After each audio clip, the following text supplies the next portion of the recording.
Hello everyone, I Pragya Pandey welcome you all to online platform of Rouse Academy for competitive exams. Dear students, जैसा आप सभी को पता है कि 17 तारीख को MPPSC का एग्जाम है. So first of all the very best to all of you. बिल्कुल घबराना नहीं है, अच्छे से लास्ट मोमेंट रिवीजन करके जाना है. और लास्ट मोमेंट रिवीजन कैसे करेंगे? बजट्स के डेटा को देखिए, स्टैट्स के डेटा को देखिए, साथ ही इंपॉर्टेंट अवार्ड्स को देख लीजिए. इसी के लिए राउज एकेडमी आपके लिए लेकर आ रहा है एक बहुत अच्छी सीरीज जहां पर हम डिस्कस करेंगे मल्टीपल एमसीक्यूज को. बहुत सारे इंपॉर्टेंट एमसीक्यूज जो शायद हम कई बार पढ़ने के बाद भी मिस कर जाते हैं, और ऐसे सवाल हमारा एक नंबर माइनस करके हमारे सिलेक्शन को भी पीछे ले जाता है. So what we will do, हम मल्टीपल एमसीक्यूज को डिस्कस करेंगे. आज की सीरीज में हम केवल और केवल 50 क्वेश्चंस को डिस्कस करेंगे. बहुत ही डिटेल में समझेंगे क्वेश्चन. ऐसा नहीं करने वाली कि क्वेश्चन पढ़ा, आंसर दिया एंड मूव ऑन. बिल्कुल नहीं, हम सारी चीज़ों को डिटेल में यहाँ पर समझेंगे. सो बी विद मी, पूरा वीडियो ध्यान से देखिएगा, क्योंकि ये 50 क्वेश्चन डेफिनेटली आपके एग्जाम में कहीं ना कहीं आपको देखने के लिए एक ना एक कोई सवाल मिल सकता है. बात करते हैं पहले क्वेश्चन के बारे में. आपसे पूछा जा रहा है मध्य प्रदेश मानवाधिकार आयोग, ठीक है, में कितने सदस्य आपको देखने मिलते हैं? 3, 7, 10 या निश्चित नहीं है? बिल्कुल निश्चित है. आपको बस सोचना है कि करेक्ट आंसर क्या है. जैसा जब तक आप लोग सोच रहे हैं मैं बता देती हूँ. 13 सितंबर की जब हम बात करते हैं, 1995 की जब पीरियड की हम बात करते हैं, तो मध्य प्रदेश मानवाधिकार आयोग को यहाँ पर बनाया गया था. और इसके सदस्यों की संख्या होती है 3 सदस्य आपको देखने के लिए मिल जाएंगे, जिसमें एक अध्यक्ष के साथ 3 सदस्य सम्मिलित किए जाते हैं. दूसरा सवाल है, निम्नलिखित में से संवैधानिक निकाय नहीं है? Yes, correct answer is CVC. कारण क्यों हम सीवीसी की यहां पर बात कर रहे हैं? देखिए, संथानम कमेटी की रिपोर्ट के आधार पर 1962-64 में केंद्रीय सतर्कता आयोग को यहां पर बनाया गया था, जो कि डायरेक्टली रिस्पॉन्सिबल होता है पार्लियामेंट के लिए. ठीक है, चलिए नेक्स्ट क्वेश्चन की बात करते हैं. पूछ रहे हैं, निम्न में से ऐसी कौन सी विभूति है जिसका जन्म मध्य प्रदेश में नहीं हुआ है? सोचिए. बालकृष्ण शर्मा नवीन बिल्कुल एमपी में जन्म हुआ है. भवानी प्रसाद मिश्र बिल्कुल हुआ है, हम डिटेल में भी समझेंगे. सूर्य नारायण व्यास ये भी मध्य प्रदेश में ही जन्मे हैं. करेक्ट आंसर है गणेश शंकर विद्यार्थी. अब सवाल आ जाता है कि ठीक है, अगर ये लोग मध्य प्रदेश में जन्मे हैं तो कहाँ पर हैं? देखिए, इनकी बात करें तो ये आपको शाजापुर में जन्म इनका देखने के लिए मिल जाएगा. साथ ही जो हमारी पहली लोकसभा थी उसके अंदर भी इनको नॉमिनेट किया गया था. बालकृष्ण शर्मा नवीन चूंकि यहाँ पर राइटर भी हैं, इसीलिए इनकी किताबें भी आपके लिए इंपॉर्टेंट हो जाती हैं, जैसे कुमकुम, रश्मि रेखा. रश्मि रथी की बात नहीं कर रही हूँ, मैं बात कर रही हूँ रश्मि रेखा के बारे में. रश्मि रेखा यहाँ पर ये लिखेंगे. विनोबा, बहुत इंपॉर्टेंट बुक है विनोबा स्तवन ये लिखेंगे. अल्पक उर्मिला जैसी महत्वपूर्ण रचनाएं आपने की हैं. नेक्स्ट हमारे सामने आ जाते हैं भवानी प्रसाद मिश्र. बहुत ही इंपॉर्टेंट है, फेमस है, आप सभी को पता है इनका जन्म कहाँ पर हुआ है. आपको इनका जन्म देखने के लिए मिल जाएगा होशंगाबाद में. ठीक है, होशंगाबाद में आपका जन्म होगा. इनकी अगर हम बात करें भवानी प्रसाद मिश्र की, तो बहुत महत्वपूर्ण है 1972. ठीक है, 1972 में आपको साहित्य अकेडमी अवार्ड मिला था. साहित्य अकेडमी अवार्ड की अगर हम बात करते हैं तो ये इनको किस क्षेत्र में दिया गया था? अपने साहित्य के क्षेत्र में दिया हुआ था. और साहित्य की भी अगर यहाँ पर बात करें कि ऐसी कौन सी महत्वपूर्ण रचना थी जिसको इन्होंने यहाँ पर लिखा था, सो इट इज़ दी बुनी हुई रस्सी. ठीक है, बहुत महत्वपूर्ण है, याद रखेंगे, बुनी हुई रस्सी. इसके अलावा क्या और कोई रचना इनकी आपको देखने मिलेंगी? बहुत ही महत्वपूर्ण है त्रिकाल. कई बार सवाल आता है कि त्रिकाल किसकी रचना है? भवानी प्रसाद मिश्र की. दूसरी रचना की बात करें तो संध्या, और एक और बहुत ही इंपॉर्टेंट, पूस की आग. नेक्स्ट बात करते हैं गणेश शंकर विद्यार्थी के बारे में. अगर ये एमपी से नहीं थे तो इनका जन्म कहाँ से था? जी हाँ, इनका जन्म था प्रयागराज से. प्रयागराज में जन्मेंगे. ये संपादक रहेंगे, सहायक संपादक. सरस्वती, अभ्युदय और प्रताप के संपादक हमें देखने मिलेंगे महावीर प्रसाद द्विवेदी के साथ. नेक्स्ट है सूर्य नारायण मिश्रा. सूर्य नारायण मिश्रा बेटा एस्ट्रोलॉजर हैं. ठीक है, एस्ट्रोलॉजर हैं. हम इनके बारे में अगर चर्चा करें, महत्वपूर्ण क्यों है, क्यों यहाँ पर बात कर रहे हैं? उज्जैन में इनका जन्म हुआ था. और याद रखिए, भारत के लिए जो आप ये 14 और 15 अगस्त की डेटों की बात करते हैं ना, इस कि शुभ मुहूर्त 14 और 15 तारीख की है भारत की आज़ादी मिलने का, वो भी मिडनाइट 12 बजे का। ये पूरा का पूरा डिसाइड करने वाले, प्रेडिक्ट करने वाले पंडित सूर्य नारायण व्यास ही हमें देखने मिलेंगे। ये वही व्यक्ति हैं जिनकी अगर हम बात करें तो इन्होंने प्रेडिक्ट कर दिया था हमारे भूतपूर्व प्रधानमंत्री लाल बहादुर शास्त्री, जो कि ताशकंद जा रहे हैं, ये यहाँ से जीवित वापस नहीं आएंगे और इनका संबंध उज्जैन से है, इसीलिए आप याद रखेंगे, बहुत ही महत्वपूर्ण व्यक्ति। नेक्स्ट क्वेश्चन आपको देखने मिल रहा है राजा रमन्ना प्रौद्योगिकी केंद्र, जो कि देखने मिलेगा इंदौर में, इसकी स्थापना कब हुई थी? फ्लैट आंसर है, बहुत डिटेल में जाने की जरूरत नहीं है। 1984 हमें इसका आंसर देखने के लिए मिल जाएगा। 19 फरवरी 1984 को आरआर कैट की स्थापना की जाएगी, जो कि लेजर और बाकी सारी चीजों के लिए काम करता है। अगला क्वेश्चन आपसे पूछ रहा है मैहर के राजा ब्रजनाथ सिंह ने निम्न में से किसे अपना राजगुरु बनाया है? नहीं भी आंसर पता है तो भी आप बहुत सीधा सीधा आंसर बना सकते हैं। जब हम मैहर की बात करते हैं, सबसे पहला जिस व्यक्ति का नाम हमारे जहन में आता है वो है उस्ताद अलाउद्दीन खान। उस्ताद अलाउद्दीन खान की बात कर रहे हैं हम, तो ये सरोद वादक आपको देखने के लिए मिल जाएंगे। साथ ही अगर हम बात करें तो इन्होंने ही यहाँ पर मैहर बैंड बनाने वाले भी यही व्यक्ति आपको देखने मिलेंगे। लगभग 28 अनाथों के साथ उनको शिक्षा देंगे, ठीक है, और उसके बाद मैहर बैंड की शुरुआत करेंगे। ग्रेट पंडित रविशंकर शुक्ल के बारे में भी, पंडित रविशंकर के बारे में भी अगर हम यहाँ पर बात करते हैं तो वो इनके स्टूडेंट रहे हैं 1979, ठीक है। संगीत अकेडमी को एस्टैब्लिश किया गया था इनको ऑनर देने के लिए, इनको सम्मान देने के लिए भोपाल में। साथ ही इनको एक बहुत अच्छा टाइटल दिया जाता है विच इज दी आफ्ताब, मैं यहाँ पे लिख देती हूँ, आफ्ताब ए हिंद, ठीक है, आफ्ताब ए हिंद का टाइटल इनको यहाँ पर दिया गया है। बात करते हैं अगले क्वेश्चन के बारे में और हमें देखना है भरहूत स्तूप को लेकर। सवाल पूछा जा रहा है कि भरहूत स्तूप जो कि सतना में सिचुएटेड है, इसको बुद्धिज्म के कौन से टाइम पीरियड में, हीनयान, महायान या वज्रयान, कौन से सेक्ट से संबंधित माना जाता है? देखिए बहुत ही अच्छा क्वेश्चन है। भरहूत स्तूप तो आप बता देंगे कहाँ पर है, मैंने सीधा सवाल पूछ लिया है कि किससे संबंधित है। करेक्ट आंसर हो जाएगा आपका हीनयान। देखिए जब भी हम हीनयान की बात करते हैं हमारे सामने सबसे पहला नाम आ जाता है द ग्रेट अशोका। हम सभी को पता है कि अशोक का संबंध आपको हीनयान बुद्धिज्म से देखने के लिए मिलेगा। भरहूत स्तूप की पहले अगर यहाँ पर बात कर लेते हैं तो 100 to 80 BCE पीरियड का ये हमें देखने के लिए मिलता है। आगे अगर हम बात करें तो 1873 में एलेक्जेंडर कनिंघम के द्वारा इसकी यहाँ पर खोज की गई थी। नेक्स्ट अगर हम बात करें हीनयान और महायान में अगर क्या डिफरेंस है तो उसके पहले भी एक बार एक सवाल देखने मिला था कि यक्ष और यक्षिणी या नाग और नागिन की जो पिक्चर्स हैं या जो कार्विंग है वो कहाँ पर किस स्तूप पर देखने मिलती है, तो again it is the Bharhut stupa पे आपको देखने के लिए मिलेगी। आपके लिए मेरा एक सवाल है, आप मुझे कमेंट सेक्शन में बताएंगे कि हीनयान और महायान या बुद्धिज्म दो शाखाओं में अपनी कौन सी संगति के दौरान विभाजित हुआ था और इस समय इस संगति को लीड कौन कर रहा था। बात करते हैं हीनयान की अगर हम, तो देखिए हीनयान बुद्ध को एक ह्यूमन की तरह मानते हैं। इनका मानना है कि बुद्ध अपनी आत्मशक्ति के बल पर, अपनी इंद्रियों पर नियंत्रण के बल पर यहाँ पर महान बने और उन्होंने केवल यहाँ पर ज्ञान की प्राप्ति की थी। इनके जो टेक्स्ट होते हैं ये पाली भाषा में हमें देखने के लिए मिल जाते हैं। Usually Sri Lanka, Myanmar, Thailand, Cambodia में हमें ये देखने मिलेगा और हीनयान का सबसे बड़ा सपोर्टर माना जाता है अशोक को, ठीक है। साथ ही अगर हम यहाँ पर बात करें तो हीनयान पुरानी टीचिंग जो बुद्ध की ओरिजिनल टीचिंग है उन्हीं को मानने में यहाँ पर सपोर्ट देते हैं। नेक्स्ट अगर हम बात करें कि भाई महायान कौन होते हैं, तो महायान को देखिए आप, ये बुद्ध को एक भगवान के रूप में देखते हैं। इनका मानना है कि बुद्ध एक भगवान है, वो कोई नॉर्मल व्यक्ति नहीं है। जो टेक्स्ट है हमें वो यूजुअली संस्कृत स्क्रिप्ट में देखने के लिए मिलते हैं।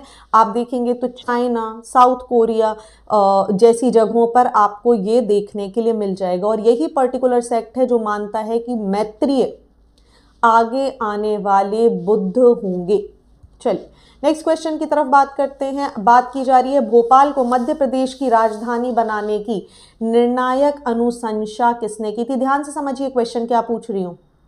राजधानी बनाने की निर्णयात्मक अनुशंसा किसने की थी? सोचिए सही आंसर क्या है। देखिए करेक्ट आंसर आपको देखने मिलेगा सरदार वल्लभ भाई पटेल। कारण सुनिए क्यों। राज्य पुनर्गठन आयोग ने बेसिकली बोला था, जब हम राज्य पुनर्गठन आयोग की बात करते हैं, कि जबलपुर को राजधानी बनाया जाना चाहिए, ठीक है। लेकिन सरदार वल्लभ भाई पटेल को क्लियर था कि अगर भोपाल यहाँ पर राजधानी नहीं बनाया गया और नवाब हमीदुल्ला खान की जो एस्पिरेशन है कि वो इंडिपेंडेंट होना चाहते हैं, कभी पाकिस्तान में मिलना चाहते हैं, ये भारत के लिए बहुत महंगा पड़ सकता है, क्योंकि भोपाल मध्य प्रदेश की अगर हम बात कर रहे हैं, भारत की बात कर रहे हैं, तो हृदय स्थल में सिचुएटेड है। और उनकी गतिविधियों को, नवाब हमीदुल्ला खान की गतिविधियों को मद्देनजर रखते हुए फाइनली यहाँ पर सरदार वल्लभ भाई पटेल ने अनुशंसा की कि भोपाल को ही हमें क्या बना देना चाहिए, यहाँ पर राजधानी बना देना चाहिए। और इसी के चलते आप याद रखेंगे 1 जून 1949 को यहाँ पर भोपाल रियासत का विलीकरण किया गया था संघ में। नेक्स्ट बात करते हैं, मध्य प्रदेश में सघन वन क्षेत्र हमें कितना देखने के लिए मिलता है, सोचिए क्या होगा correct answer. Yes, it is the 6676 square kilometre Madhya Pradesh का सघन वन। ये बात कर रहे हैं हम इंडियन फॉरेस्ट रिपोर्ट 2019 के अनुसार, जहां पर मध्य प्रदेश में सघन वन क्षेत्र इतना है। 2021 के हिसाब से अगर हम बात करें तो अगेन सघन वन क्षेत्र हमें 6676 के आसपास लगभग देखने के लिए मिलेगा, ठीक है। घने वनों की बात करें अगर हम, डेंस फॉरेस्ट की अगर हम बात करें तो ये 34,209 स्क्वायर किलोमीटर हमें देखने के लिए मिल जाएगा। अगर हम ओपन फॉरेस्ट की यहाँ पर बात करते हैं, खुले वन की यहाँ पर बात करते हैं, तो 36,618 के आसपास आपको स्क्वायर किलोमीटर के आसपास ये देखने मिल जाएगा। वहीं अगर हम टोटल फॉरेस्ट की बात करते हैं मध्य प्रदेश में, तो हमें 77,492 स्क्वायर किलोमीटर, जो कि लगभग 25.14% का क्षेत्र कवर करता है, इतना देखने के लिए मिलेगा। चलिए बात करते हैं नेक्स्ट क्वेश्चन की, जहां पूछा जा रहा है रूपंकर, रंगमंडल, वागार्थ, अनहद किस सांस्कृतिक भवन से संबंधित हैं। आपने सभी के नाम सुने हुए हैं, बताइए। मानव संग्रहालय, भारत भवन, रविंद्र भवन या फिर मानस भवन। जी करेक्ट आंसर है बेटा भारत भवन। भारत भवन में आपको रूपंकर, रंगमंडल, वागार्थ और अनहद जैसे क्षेत्र देखने मिलेंगे। देखो जब हम रूपंकर की बात करते हैं, दैट मीन्स हम ललित कला क्षेत्र की बात कर रहे हैं, ठीक है, हम बात कर रहे हैं फाइन आर्ट्स के बारे में। जब हम रंगमंडल की बात कर रहे हैं, तब हम बात कर रहे हैं रंगमंच के बारे में। जब हम वागार्थ की बात कर रहे हैं, तो हम बात कर रहे हैं क्लासिकल और फोक म्यूजिक के बारे में, sorry Indian poetry, I am so sorry, not this, ठीक है। यहाँ पर हम बात कर रहे हैं पोएट्री की, ठीक है। जब हम अनहद की बात कर रहे हैं, तब हम बात कर रहे हैं अनहद, समझिए कैसे याद रखेंगे। अनहद शिव जी का डमरू, उसका जो नाद निकलता था वो अनहद है, जिसकी कोई सीमा नहीं देखने मिलेगी, और इसीलिए अनहद का संबंध हो जाएगा हमारे क्लासिकल एंड फोक म्यूजिक से, ठीक। नेक्स्ट अगर हम बात करें तो यहीं पर आपको एक थिएटर भी देखने मिलता है जिसका नाम है छवि। छवि यहाँ पर थिएटर आपको देखने मिल जाएगा। वहीं एक सृजन पीठ है जिसका नाम है निराला सृजन पीठ, वो भी आपको बरकतुल्ला विश्वविद्यालय में देखने के लिए मिलेगी। तो याद रखिएगा, जब हम भारत भवन की बात करते हैं, इसे मल्टीपल स्ट्रक्चर्स में बांटा गया है। रूपंकर की बात करते हैं तो ललित कला से संबंधित आपको देखने के लिए मिल जाता है।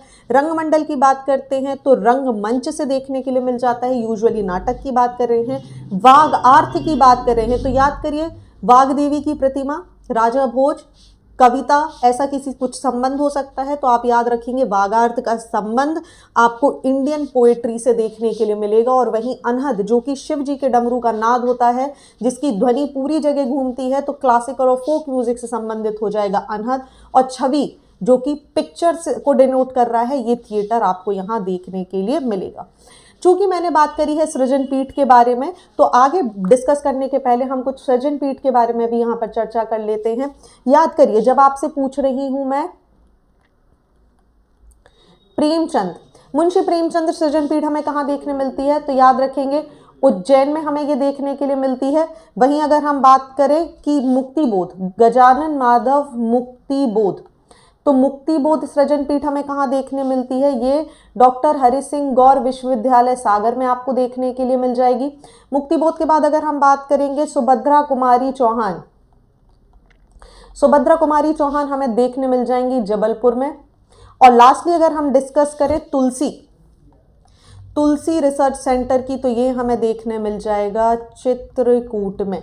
तो ये इंपॉर्टेंट जगह हैं जिन पे यूजुअली सवाल बन जाते हैं और बहुत पॉसिबिलिटी की है कि आपसे भी क्वेश्चन पूछे जा सके। चलिए डिस्कस करते हैं नेक्स्ट सेक्शन के बारे में। नेक्स्ट को सवाल आपसे पूछ रहा है भोजपाल बांध, भोपाल का तालाब निम्न में से किसने ध्वस्त किया था? चूंकि आपको निर्माण तो पता ही होगा कि निर्माण किसने करवाया था, इसलिए सवाल थोड़ा सा घुमाकर पूछा गया है। चलिए सवाल क्या पूछ रहा है कि भोजपुर बांध भोपाल, ठीक है, किसने यहाँ पर बनवाया था? तो आपको पता है राजा भोज के द्वारा इसका निर्माण किया गया था। और इसको डिस्ट्रॉय करेंगे आपके, याद करिए जल्दी, यस, द होशंग शाह गौरी। ठीक है, देखिए लगभग 365 झरने, ठीक है, को मिलाकर 365 झरनों का पानी इस तालाब में गिरता था। अराउंड अगर हम बात करें 1000 से 155, 1005 से 1055 के टाइम पीरियड में राजा भोज के द्वारा इसका निर्माण करवाया गया था। 250 स्क्वायर किलोमीटर के क्षेत्र में फैला हुआ ये तालाब, राजा भोज को माना जाता है ऐसा कि इनको एक स्किन डिसीज हो गई थी जो ठीक नहीं हो रही थी, और इसीलिए बेतवा नदी के पानी को और बाकी आसपास की 365 झरने के पानी को यहाँ पर मिलाया गया एक साधु, एक महात्मा के कहने के अनुसार, और यहाँ पर पानी गिरता था। और आज की डेट में अगर आप जो लोग भोपाल वासी हैं जिनको कमला पार्क स्थान पता है, तो कमला पार्क में श्यामला हिल्स और बाकी एक दूसरी हिल के बीच में कमला पार्क में ही राजा भोज यहाँ पर स्नान करने जाते थे, और इसी के बाद जो इनकी डिसीज थी वो पूरी तरीके से ठीक हो गई थी, और इसको यहाँ पर डिस्ट्रॉय किया था होशंग शाह गौरी ने। बात अगर हम करें कि इसको कौन सी नदी पर यहाँ पर बनाया गया था, तो कोलन नदी, ठीक है, मेजरली कोलन रिवर पर इसको यहाँ निर्माण किया गया था। अगला क्वेश्चन हमसे पूछ रहा है होमो इरेक्टस नर्मदेनेसिस, इसके स्कल की खोज की गई थी जिसे हम नर्मदा मानव के नाम से भी जानते हैं। सवाल पूछा जा रहा है कि इसकी खोज यहाँ पर किसने की थी? आप मुझे नाम बताएंगे और साथ ही ईयर भी बताएंगे। ठीक है, करेक्ट आंसर हमें देखने मिल जाएगा डॉक्टर अरुण सोनाकिया, ठीक है, 1982, हथनौरा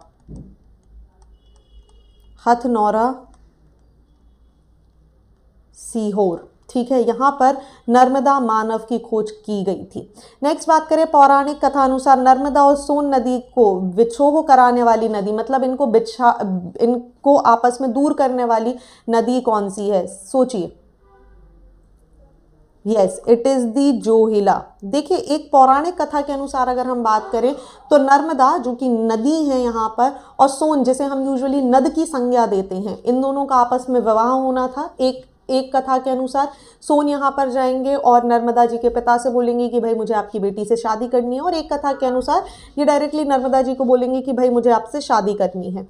जब ये बारात लेके यहाँ पर निकलेंगे, नर्मदा जी देखना चाहेंगी कि उनका दूल्हा कैसा लग रहा है, क्योंकि वो बाहर तो जा नहीं सकती, इसीलिए वो अपनी एक दासी जिसका नाम था जोहिला, उसको भेजेंगी कि भाई जाओ और देख के आओ कि मेरा दूल्हा कैसा दिख रहा है। जैसे ही जोहिला यहाँ पर जाएंगी, इनकी सोन के साथ थोड़ी बातचीत होगी और सोन को जोहिला बहुत ज़्यादा इंटरेस्टिंग लगने लगेंगी, और ये बात नर्मदा जी को पता चल जाती है, और उसी के बाद से माना जाता है कि नर्मदा ने पश्चिम दिशा की ओर बहना शुरू कर दिया। तो याद रखिएगा आप, नर्मदा का मतलब होता है सुख देने वाली, अर्थात सभी को सुख देने वाली हमारी नर्मदा। चलिए आगे बात करते हैं। उसके पहले आप सभी के लिए एक महत्वपूर्ण सूचना है, राउज एकेडमी लेकर आ रहा है 100% स्कॉलरशिप एग्जामिनेशन। 7 जनवरी 2024 को ये स्कॉलरशिप टेस्ट होगा। हमारी वेन्यू भोपाल में प्लॉट नंबर 132 प्रगति पेट्रोल पंप के पास एमपी नगर जोन 2 में आपको देखने के लिए मिल जाएगा। 100% तक स्कॉलरशिप मिल सकती है for upcoming MPPSC foundation batch 2024। So do not wait, do not delay and register yourself today. चलिए बात करते हैं नेक्स्ट क्वेश्चन के बारे में। क्वेश्चन नंबर 13 यहाँ पर बात कर रहा है कि मध्य प्रदेश का जलियांवाला बाग कहलाता है। देखिए मैं इस सवाल को थोड़ा सा चेंज कर रही हूँ और मैं इस क्वेश्चन को यहाँ पर करेक्ट आपके लिए कर दूंगी। मध्य प्रदेश की जगह सतना जिले का जलियांवाला बाग किसे कहते हैं? ठीक है, बताइए। मध्य प्रदेश का तो आप सभी को पता है, हम बात कर रहे हैं चरण पादुका नरसंहार की, जब हम एमपी की बात करेंगे, लेकिन पहले इसको डिस्कस करते हैं। Yes, correct answer is Pindara village. Pindara village की बात करते हैं तो 1857 की क्रांति के दौरान, ठीक है, यहाँ पर 109 से भी ज़्यादा जो लोग थे वो यहाँ पर शहीद हुए थे, और इसी के कारण इसे सतना का जलियांवाला बाग कहा जाता है। अगर हम एमपी का आपसे सवाल पूछ ले कि केवल और केवल मध्य प्रदेश का जलियांवाला बाग कौन सा है, तो आपको पता है इट इज़ दी चरण पादुका नरसंहार, जो कि कहाँ पर देखने मिलेगा आपको? छतरपुर में देखने के लिए मिलेगा। और इसकी डेट अगर आपसे पूछी जाती है तो ये था 14 जनवरी 1931, मकर संक्रांति का दिन, और यहीं पर आपको मध्य प्रदेश का जलियांवाला बाग देखने के लिए मिलेगा। अगर आपसे पूछ ले कि ये किस नदी पर सिचुएटेड है, तो उर्मा या उर्मिल नदी आपको यहाँ देखने के लिए मिल जाएगी। बात करते हैं क्वेश्चन नंबर 14 की। पूछा जा रहा है मध्य प्रदेश में सर्वाधिक वन क्षेत्रफल वाला जिला बताइए। बिल्कुल बिना देखे बालाघाट। बालाघाट की अगर हम बात करते हैं तो लगभग बोल रही हूं मैं 54% के क्षेत्र में आपको यहाँ पर वन देखने मिल जाएगा। छिंदवाड़ा की अगर हम बात करते हैं तो हमें 39% के आसपास वन क्षेत्र देखने मिल जाएगा। बैतूल की बात करेंगे तो लगभग 36.4% वन क्षेत्र मिल जाएगा। और श्योपुर की बात करेंगे तो 52.38% वन क्षेत्र हमें देखने के लिए मिल जाएगा। ठीक है, ये तो हो गए मध्य प्रदेश के वन क्षेत्रफल। आप मुझे कमेंट सेक्शन में बताइए कि न्यूनतम वन क्षेत्रफल, टॉप 4 जिले जहां पर न्यूनतम वन क्षेत्रफल देखने मिलेगा। 2 आंसर मैं आपको दे देती हूँ, राजगढ़ और मंदसौर। चलिए, नेक्स्ट क्वेश्चन पूछ रहा है नाचना कोठारा, जो कि शिव पार्वती जी का मंदिर है, ये किस काल की स्थापत्य कला का उदाहरण है? बहुत इजी, 90% जो आपको यहाँ पर स्थापत्य कला देखने के लिए मिलेंगी, इनका संबंध गुप्त काल से देखने के लिए मिल जाता है। नाचना कोठारा के अलावा अगर हम बात करें तो भरूच सतना की भी आप देखेंगे, वो भी हमें इसी टाइम पीरियड के आसपास देखने मिलेगा। नेक्स्ट क्वेश्चन हमसे बात कर रहा है हालो एवं बंजर घाटी के बारे में।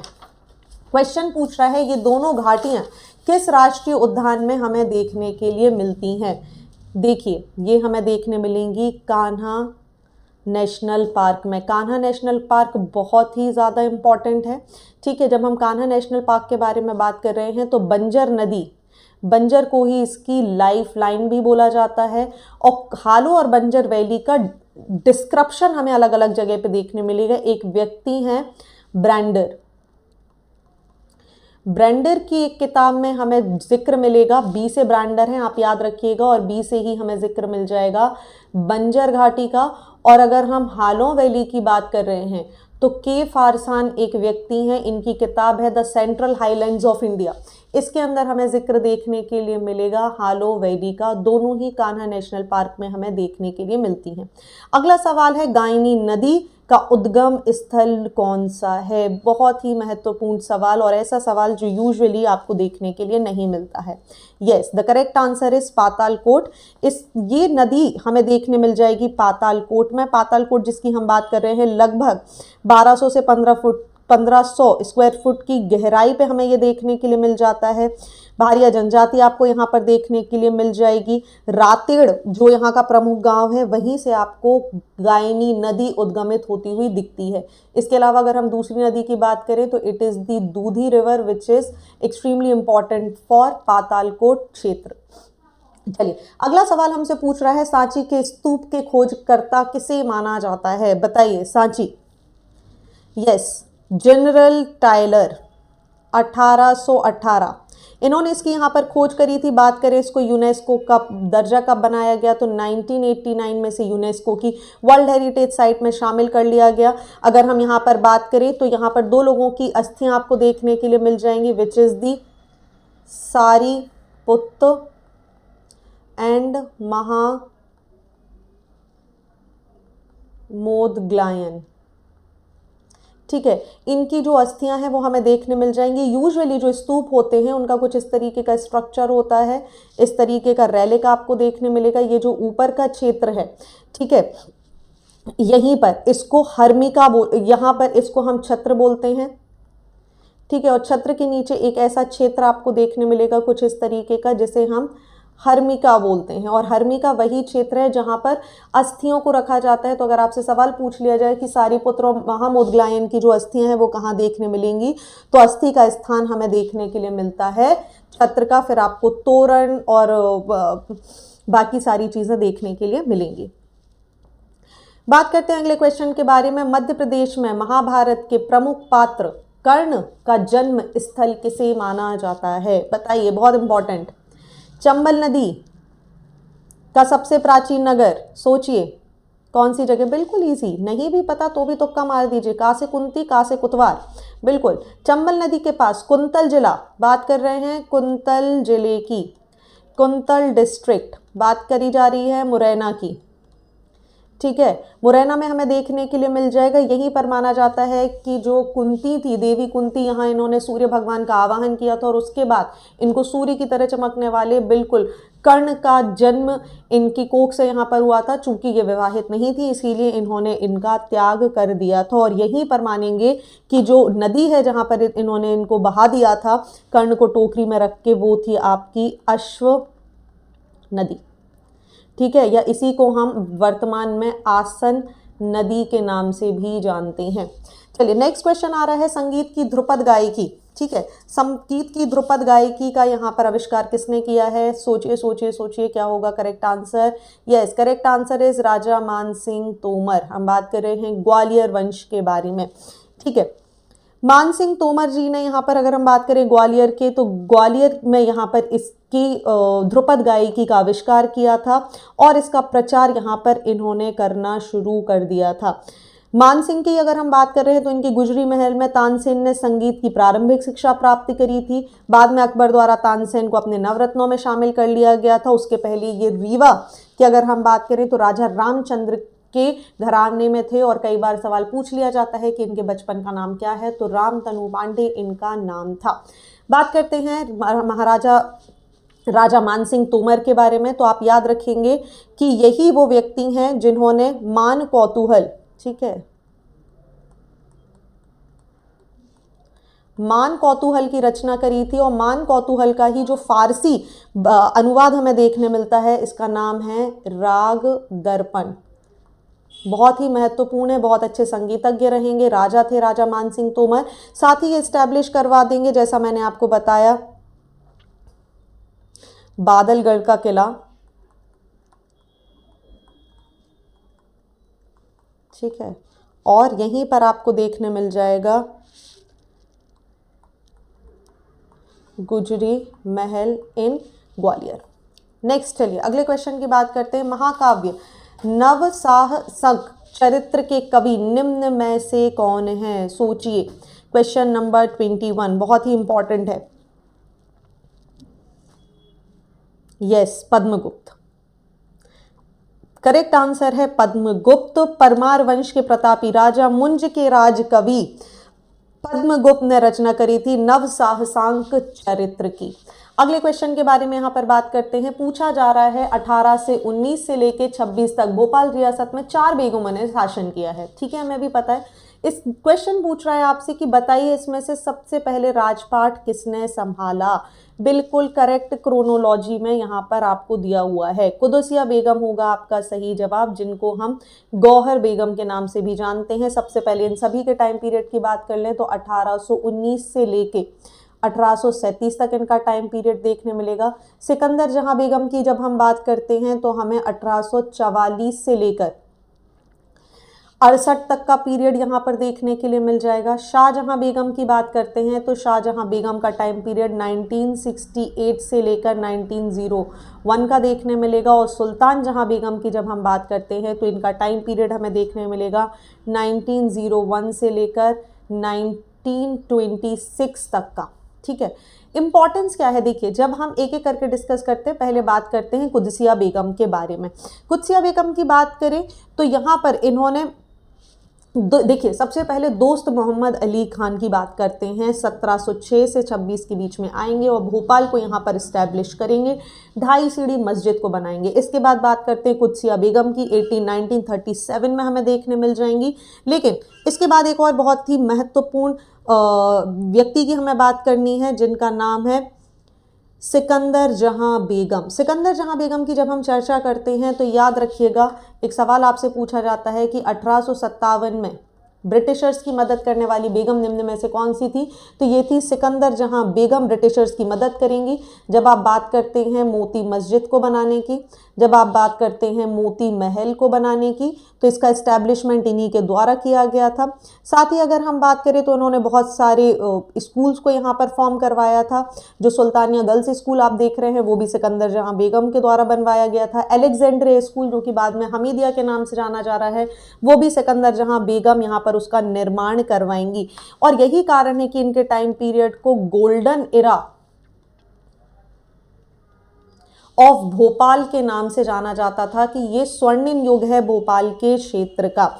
आगे अगर हम बात करें नेक्स्ट, तो शाहजहां बेगम आपको देखने के लिए मिल जाएंगी, जिन्होंने निर्माण करवाया है ताजुल मस्जिद का। ठीक है, हम बात कर रहे हैं शाहजहां बेगम के बारे में, ये निर्माण करवाएंगी ताज उल मस्जिद का। ठीक है, इसके अलावा अगर हम बात करें तो इन्हीं का टाइम पीरियड सारी बेगमों में सबसे ज़्यादा लॉन्गेस्ट टेन्योर माना जाता था। 1968 से 1901 तक ये यहाँ पर शासन करेंगी, लॉन्गेस्ट टेन्योर। साथ ही याद रखिए, पहली बार भोपाल का जो मैप बनवाया गया था वो भी इन्हीं के टाइम पीरियड में बनवाया गया था। पहली बार भोपाल में अगर सेंसस हुआ, जनगणना भी कराई गई थी, तो वो भी शाहजहां बेगम के टाइम पीरियड में कराई गई थी। साथ ही उन्होंने निर्माण करवाया था लाल कोठी का। ठीक है, जो कि आज की डेट में राजभवन जो आप देख रहे हैं वो यही लाल कोठी है। और साथ ही इन्होंने सरदार मंजिल बनवाई थी। ठीक है, जो सरदार मंजिल आज की डेट में जहां पर आपको भोपाल का नगर निगम देखने के लिए मिलेगा। लास्ट में देखने मिल जाएंगी सुल्तान जहां बेगम, जिन्हें हम सरकार अम्मा या कई खुसरो बेगम के नाम से जानते थे। ठीक है, सरकार अम्मा के नाम से फेमस रहेंगी सुल्तान जहां बेगम, और बाद में सदर मंजिल में ही ये रहने लगेंगी, जो कि बाद में भोपाल का नगर निगम बन जाएगा। ठीक है, नेक्स्ट क्वेश्चन के बारे में बात करते हैं। यहाँ पर इस क्वेश्चन में कुछ गलतियां हैं, तो हम इस क्वेश्चन को स्किप कर देंगे। ठीक है, moving on to the next question, बात कर रहे हैं हम कुछ गुफाओं के बारे में। सबसे पहला सवाल आपसे पूछ रहा है कि मारा की गुफाएं आपको इनमें से देखिए कौन सा सही सुमेलित नहीं है। पहला बोल रहा है कि मारा की गुफाएं सिंगरौली में है। ठीक है, दूसरा बोला है कि तिल्हड़ा की गुफाएं आपको अलीराजपुर में देखने के लिए मिलेंगी। तीसरा बोल रहा है कि आदमगढ़ की गुफाएं होशंगाबाद में है और विलोबा की गुफाएं दतिया में है। उसने सवाल पूछा है आपसे निम्न में से कौन सा सही सुमेलित नहीं है। तो देखिए सही आंसर हो जाएगा D, 2 और 4। क्यों हम ऐसा बोल रहे हैं, देखिए सिलहरा की गुफाएं, ठीक है, यहाँ पर जब हम बात कर रहे हैं तो ये अनूपपुर में है। ठीक है, they are in Anuppur, not in Alirajpur. दूसरा यहाँ पर हमें देखने के लिए मिलेगा कि विलोबा की जो गुफाएं हैं ये ग्वालियर में सिचुएटेड है, ना कि दतिया में। तो करेक्ट आंसर हमारा क्या हो गया, हमें पता चल गया कि मारा की गुफाएं हमें सिंगरौली में देखने मिलेंगी। तिल्हाड़ा की गुफाओं की जब हम बात कर रहे हैं तो ये हमें कहाँ पर देखने मिलेंगी, अनूपपुर में देखने मिलेंगी। आदमगढ़ की गुफा होशंगाबाद और बिलोबा की गुफाएं हमें ग्वालियर में देखने के लिए मिलेंगी। बात करते हैं अगले सवाल के बारे में कि मध्य प्रदेश में प्रसिद्ध जैन तीर्थ स्थल पावागिरी कहाँ पर सिचुएटेड है। बहुत ही इजी क्वेश्चन है, बहुत ज़्यादा डिटेल में जाने की आवश्यकता नहीं है। जैन धर्म का प्रतीक अगर हम बोल सकते हैं प्रसिद्ध स्थल पावागिरी हमें देखने के लिए मिल जाएगा खरगोन जिले में। चलिए बात करते हैं अगले क्वेश्चन के बारे में। मध्य प्रदेश सरकार द्वारा सवाल पूछा जा रहा है कि मध्य प्रदेश सरकार द्वारा राष्ट्रीय महात्मा गांधी सम्मान किस वर्ष शुरू किया गया था।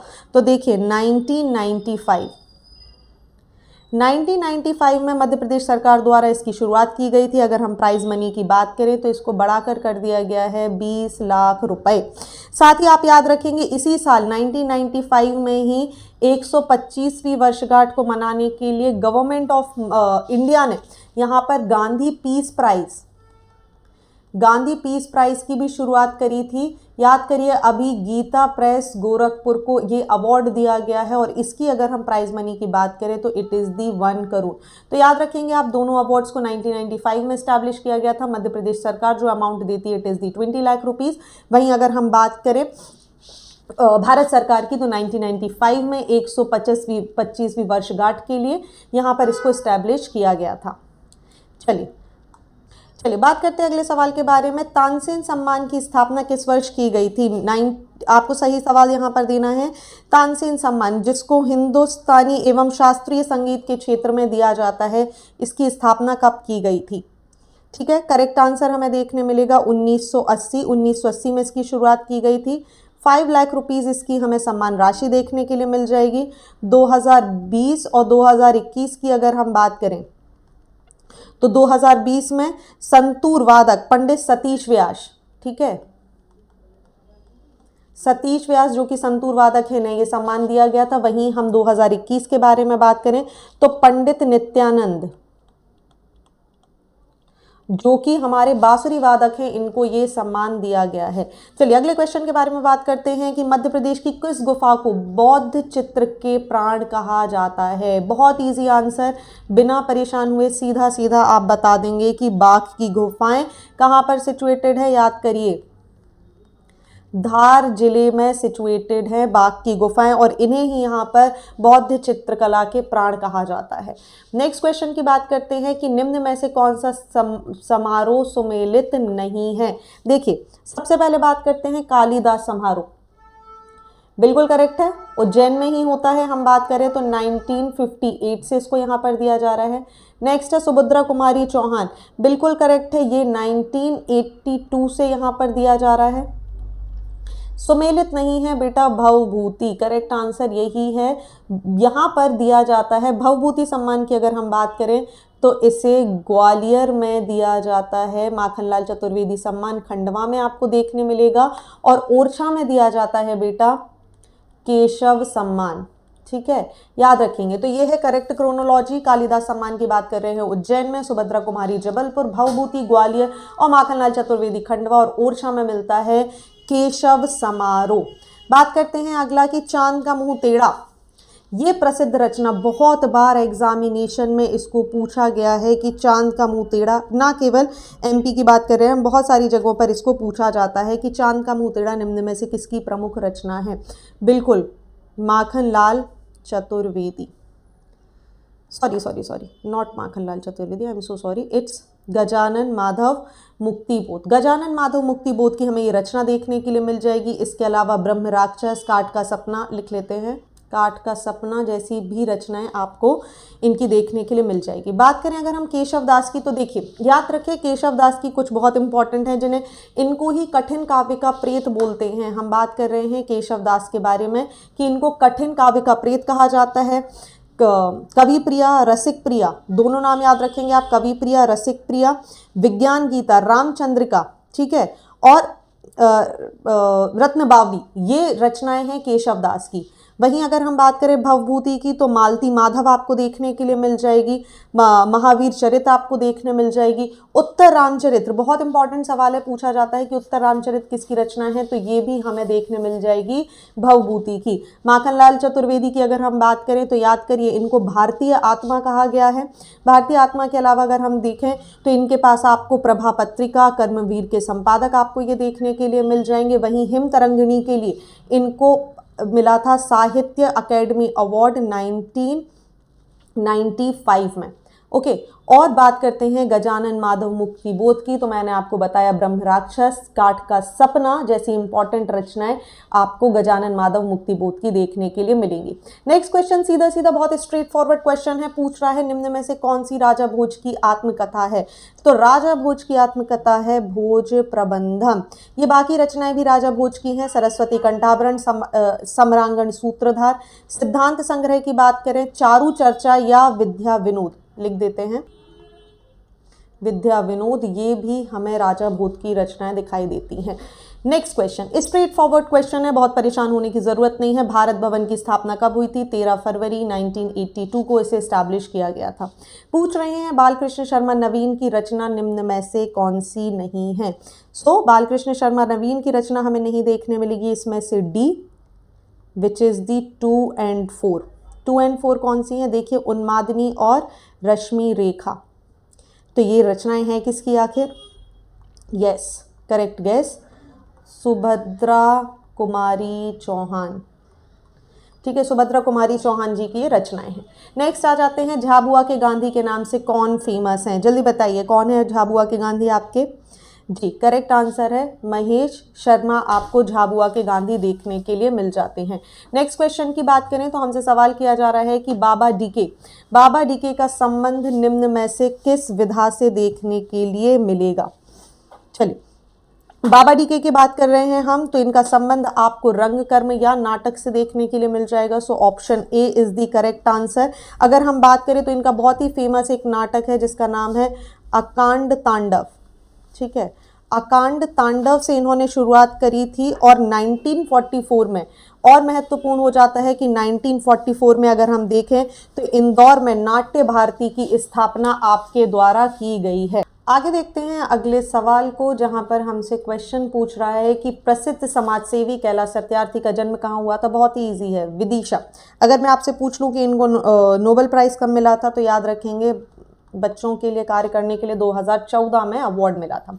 नेक्स्ट बात करते हैं, संत सिंगाजी के संबंध में निम्नलिखित कथनों पर विचार कीजिए। पूछ रहा है इनमें से कौन सा कथन सत्य नहीं है? पहले बोल रहे हैं मालवा का कबीर कहा जाता है, दूसरा है इनकी प्रमुख रचनाएं 12 मासी और 15 तिथि हैं। यस, तो ये बिल्कुल गलत है। इनको मालवा का कबीर नहीं, निमाड़ का कवि कहा जाता है। निमाड़ के कबीर कहे जाते हैं। 12 मासी आपकी रचना है, 15 तिथि आपकी रचना देखने के लिए मिल जाएगी। शरद, नरद, ठीक है। वहीं सातवार निमाड़ी में लिखी हुई है, बहुत इंपॉर्टेंट रचना है, याद रखिएगा। सातवार ये भी आप ही की रचना देखने के लिए मिलेगी। संत सिंगाजी की बात करते हैं तो निमाड़ क्षेत्र में पशु रक्षक देव इनको बोला जाता है कि आपने पशुओं की रक्षा की है, तो पशु रक्षक देव भी अगर हम बोलें तो संत सिंगाजी को बोलते हैं। नेक्स्ट क्वेश्चन है, मध्य प्रदेश का सिंगापुर। Easy, Singapore Singrauli. हमारी ऊर्जा राजधानी भी सिंगरौली है और इसी को यहाँ पर बोला जाता है ऊर्जा राजधानी और सिंगापुर। नेक्स्ट क्वेश्चन की बात करते हैं, प्रसिद्ध राजनीतिज्ञ व पूर्व मुख्यमंत्री सुंदरलाल पटवा का जन्म निम्न में से किस क्षेत्र में हमें देखने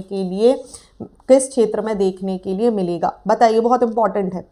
बिल्कुल, Mandsaur is the correct answer. 2017 की अगर हम बात करें तो आपको पद्म विभूषण से यहाँ पर सम्मानित किया गया था। चलिए, मध्य प्रदेश के अगर हम इनको एक और चीज़ याद रखेंगे आप कि इनको विधान गौरव, ठीक है, विधान गौरव का जो टाइटल है वो आपको दिया गया है। देखिए, मध्य प्रदेश के मुख्यमंत्रियों के बारे में अगर हम चर्चा करें तो मुख्यमंत्री सबसे पहले याद रखेंगे कार्यपालिका का मुखिया होता है। दूसरा अगर हम बात करें तो साधारणतः मुख्यमंत्री सदन का नेता हमें देखने के लिए मिलता है। कुछ फैक्चुअल पॉइंट्स में बात करेंगे तो मध्य प्रदेश के जो पहले मुख्यमंत्री थे सबसे पहले वो आपको देखने मिलेंगे पंडित रवि शंकर। आपको मध्य प्रदेश के पहले मुख्यमंत्री देखने मिले थे, रविशंकर शुक्ल। प्रकाश चंद्र सेठी की अगर हम बात करेंगे तो ये मध्य प्रदेश के राज्य योजना के मंडल बनेंगे। एक सवाल आता है कि भोपाल गैस त्रासदी के समय मध्य प्रदेश का मुख्यमंत्री कौन था? तो आप याद रखेंगे अर्जुन सिंह इस समय मध्य प्रदेश के मुख्यमंत्री थे। पहली फीमेल मुख्यमंत्री पूछ लिया जाए तो आप हमेशा याद रखेंगे सुश्री उमा भारती। सुश्री उमा भारती हमारी पहली मुख्यमंत्री रहेंगी। वहीं पूछ लिया जाए कि पहले नॉन कांग्रेसी यहाँ पर मुख्यमंत्री कौन थे? तो उनका नाम है कैलाशनाथ काटजू। ठीक है, और मध्य प्रदेश की सरकार मध्य प्रदेश में पहली बार बनेगी 1990 में और वो व्यक्ति हैं आपके सुंदरलाल पटवा। ठीक है, ये पहले बीजेपी के मुख्यमंत्री आपको देखने के लिए मिलेंगे। ठीक है, कई बार आपसे सवाल आ जाता है कि भाई मध्य प्रदेश में जो राष्ट्रपति शासन है वो कितनी बार लगाया गया, कब कब लगाया गया? तो देखिए, याद रखिएगा, सबसे पहले अगर हम बात करें तो 1977 से लेकर, ठीक है, 25 जून 97 तक, 1977 तक, इस समय श्यामाचरण शुक्ल के टाइम पीरियड के समय ही पहली बार हमें राष्ट्रपति शासन देखने के लिए मिलेगा।